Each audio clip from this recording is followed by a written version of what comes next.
You deserve to be healthy, but are you still having problems in 2023 with losing weight? Well, stay tuned. In this video, I'm going to share with you 3 things that helped me be successful to lose well over 180 kilograms and keep it off 5 years later. Hey, Jason here. If you've been watching the channel, you've been seeing me go through Johannesburg, showing you how beautiful a city this is, man, how safe it is here, and how great the people are living here. And most importantly, I've been talking to you about success, what it is, and how to get it in the 3 areas of life that I focus on, which are happiness, health, and wealth. And if you're new to the channel, the definition of success by Earl Nightingale is the progressive realization of a worthy idea. And coming from someone who was well over 600 plus pounds and now living at a healthy weight and living a life that is about thriving, there's nothing more worthier than wanting to be healthier. However, the truth is, with all of the misinformation out there, most of us do not know how to get there. And so it leads us to thinking or developing thoughts that we cannot do it. And so I'm here to share with you, you can do it. You can do anything that you want in this life. It just takes doing things in a certain way.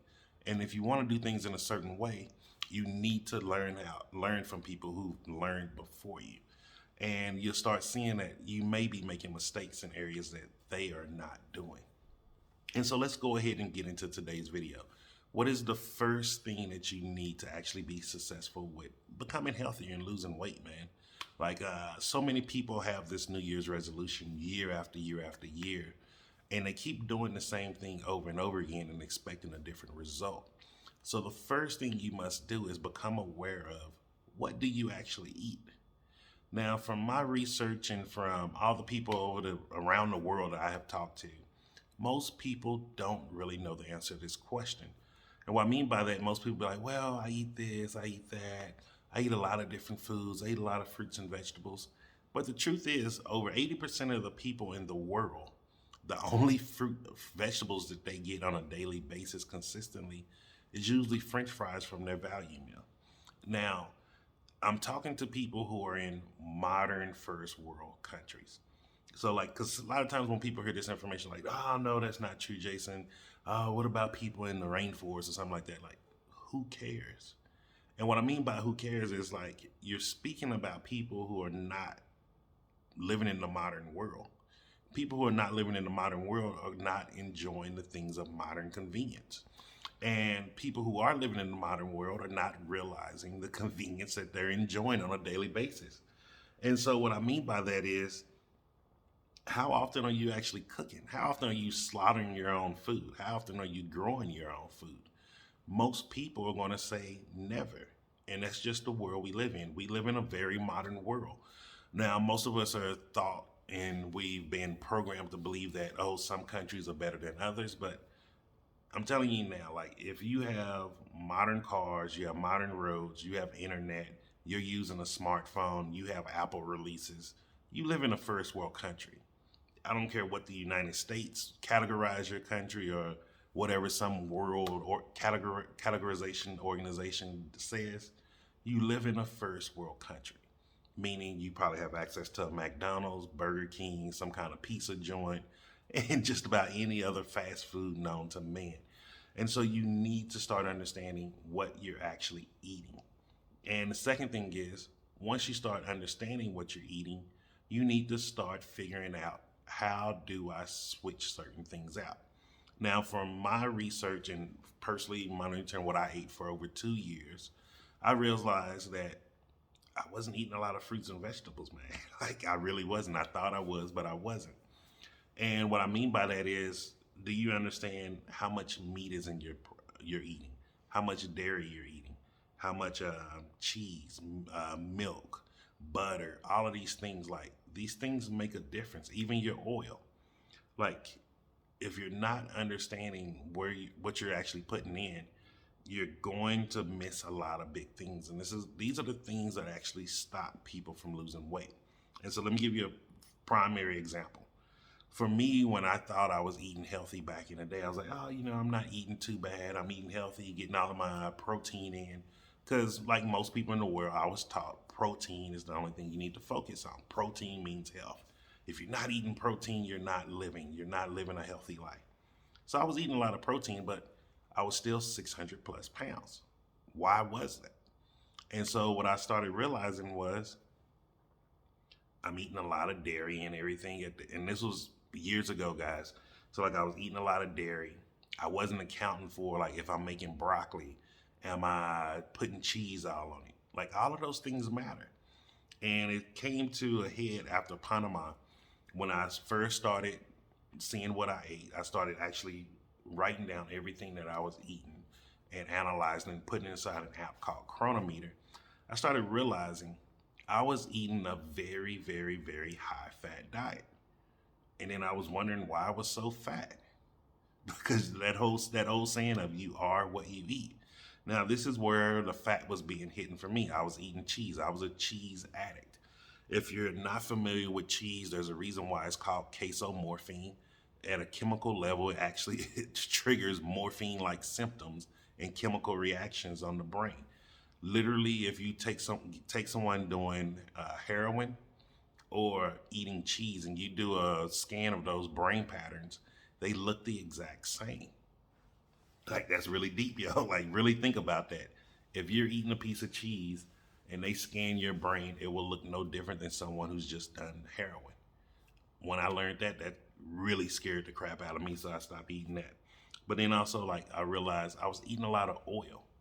Now, one thing that people don't tell you about is in oil, in 1 tablespoon of oil, there's 117 calories. But I can tell you firsthand, I never cooked with 1 tablespoon of oil. I never cooked with less than a bottle of oil. So I don't even know how much oil, how much calorie was in that. And because of that, like I was literally just taking in empty calories, empty calories, empty calories. And so that could be your issue too. Like you may be taking in empty calories from places that you're not aware of. If you're eating out, I'm gonna just tell you right now, about 75% of your calories, you need to just add them up, double about 75% of them, because that's coming from empty oils, and we're not even talking empty calories, and we're not even talking about sodas yet. And so if you're someone who drinks soda, you're probably getting about 100% of your calorie intake from empty calories. Like that's really deep, man. Like, and remember, like I'm telling you this from someone who has been able to successfully keep the weight off for well over 5 years. Like, it's not that I'm lucky or I'm blessed or I'm some special person. I started doing things in a certain way and started understanding things by increasing my awareness around food. And then the third thing that you want to actually start doing is you want to commit to eating healthy.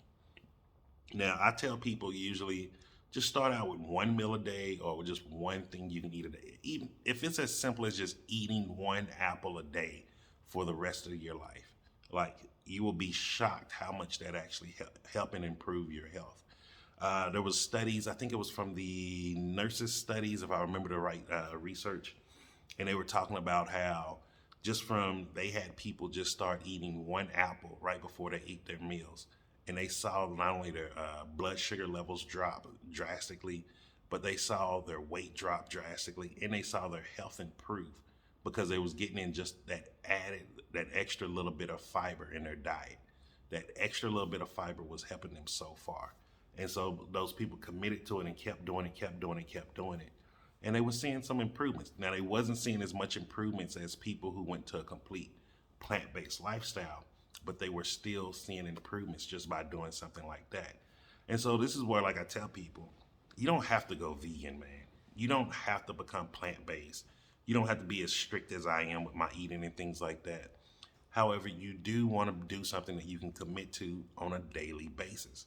If you're going to eat and drink on a daily basis, you might as well at least commit to one thing you're going to do that's going to be healthy for you. And it's all about getting your health a little bit better.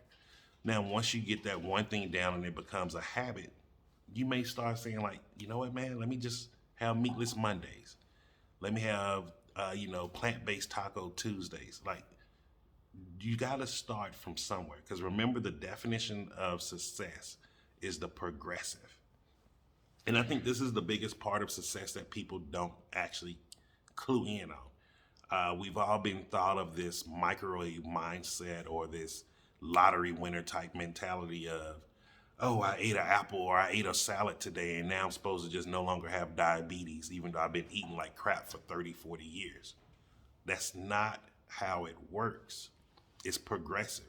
You don't just go to a major university and be like, hey, I'm here to be a doctor, and then tomorrow you get your doctorate degree. No, you go through years. Then you go through even more years of training and specialized training.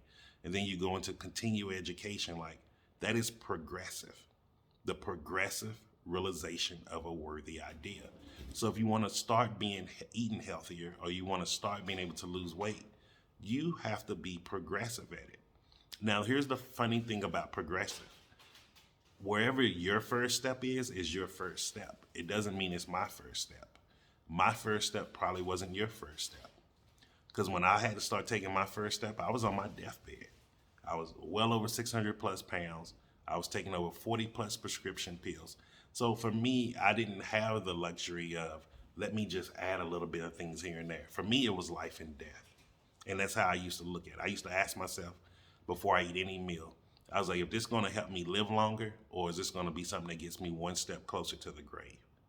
And if I couldn't say, yes, it's going to help me live longer, I threw it away, man. I threw it away because I started realizing I was buying food off of habits. I wasn't buying the foods that I really wanted. And I damn sure wasn't buying the foods that I needed. And I'm pretty sure you may be in the same situation there, because most of us, our eating is so habitual, we don't even have to think about it. Most people, and if you are one of these people, just let me know in the comments. You can go to a store without thinking, without even paying attention, and you can come out with just about every type of junk food that you like to eat, because your body automatically knows how to go and get it. It's called muscle memory. And if you want to change that muscle memory, you have to break it down by creating a new habit. So this is the progressive part of it. Commit to doing something each and every day. Because if you progressively do it, it's going to break that habit and create a new habit. And that's the key to being successful. Like, it's all about the progressive. Like, this is where 99% of us are missing out. We're not hitting our goals. We're not reaching our dreams. And we're not happy in life because we're not understanding it's about progression. You can't fail unless you don't do something. And how many people set a New Year's resolution of 2023? This is going to be the year that I lose weight. This is going to be the year I take control of my health. And they stopped already. And with that, like, you got to ask yourself, like, are you ready to reach your goals? Or are you going to just keep stopping? Because if you're ready to reach your goals, you need to first become aware of what are you eating. If you're not aware of what you're eating, how can you change it? If you don't even know what's not healthy, how can you start changing the things that are healthy? And so really think about that part. If you take anything out of these three, I would say becoming aware of what you eat is top priority. And then the second priority is just, what can you commit to doing something healthier each and every day? And once you do that, you're going to see your health come back to you. It took me not that long to reclaim my health, man. Like, you'll be shocking. Like, when people hear me like, oh, I've been vegan or plant-based for 7 years now, going on 8. And they're like, oh, must be hard. And I'm like, no, it's very easy. Like, after I've recovered from the things that I recovered from, you can't pay me to eat meat again. You couldn't pay me. You couldn't pay me to go back to that lifestyle I used to live. And I'm pretty sure once you get the things that you want in your life, you'll start feeling the same way also. And so just wanted to share that with you today. Hit the like button if you like this type of information. Subscribe to the channel if you haven't, so you can get updated videos like this daily. This one's dropping a little late because the load shedding hit me at 6 today, so I had to wait till electricity get back. But just remember this, guys. I'm Jason, and success is simple once you know how.